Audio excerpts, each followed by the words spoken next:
This is WorkSpan TV. I'm Ryan Johnson from World at Work. I'm joined by Gary Starzmann, 10-year World at Work faculty member, and we're going to talk about career management as a reward, Gary. Now, obviously this has been a piece of the World at Work total rewards model. Career management's right there in the model.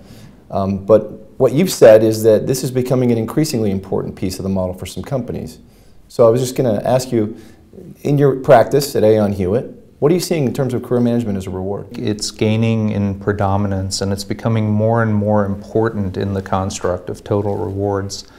If you go back to a traditional total rewards model, regardless of how many pieces you may have to that in your organization, career management has always been somewhat embedded within learning and development. Globally, companies have adopted total rewards, have used total rewards to codify the employer value proposition, lay that out for their employees, current and prospective, and in learning and development have focused, I've found, on ways in which to deepen or to broaden, but have not really focused as much on the management of one's career, which specifically focuses on how does a person navigate their own life path within an organization, whether it's over 2 years or 5 years.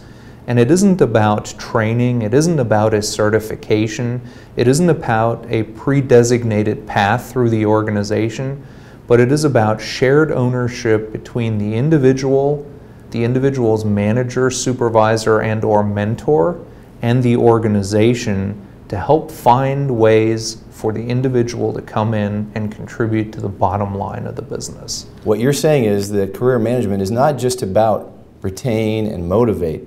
This happens at the attract stage. Exactly right. Because prospective employees look inside of the organization and say, if I give my life's blood, sweat, and tears to that organization, what will my path look like, or my potential path and opportunities? Some will look at it with comfort and say, hey, there's a preordained linear path that leads me from A to B to C to D.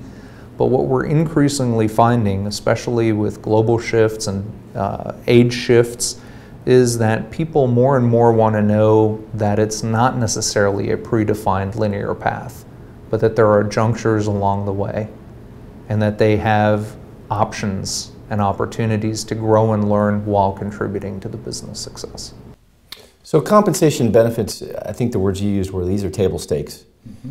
Where can the companies find leverage? They're looking for some things like career management, and I think you also mentioned that this is particularly important potentially for millennials as we look at the multiple generations that are now in the workforce. Yeah, absolutely, and it's definitely a generational thing. It's also interesting that it's a global, seemingly ubiquitous issue. I'm working with an organization right now that's headquartered in Israel, if you will, has large domicile across the globe in places like the US and in India. And you'll find historical differences of how people have approached their career and their own development.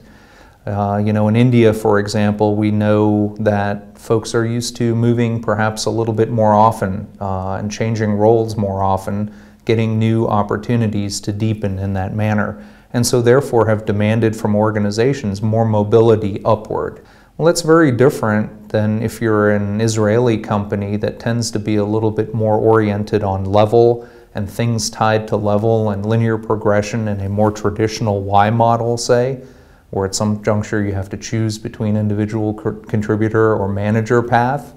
And it's very different in the US, specifically in the technology industry that this company is in, where perhaps advancement comes through lateral or horizontal broadening, maybe even in a quicker manner than climbing a 17-step ladder to the juncture. So how do you harmonize that globally?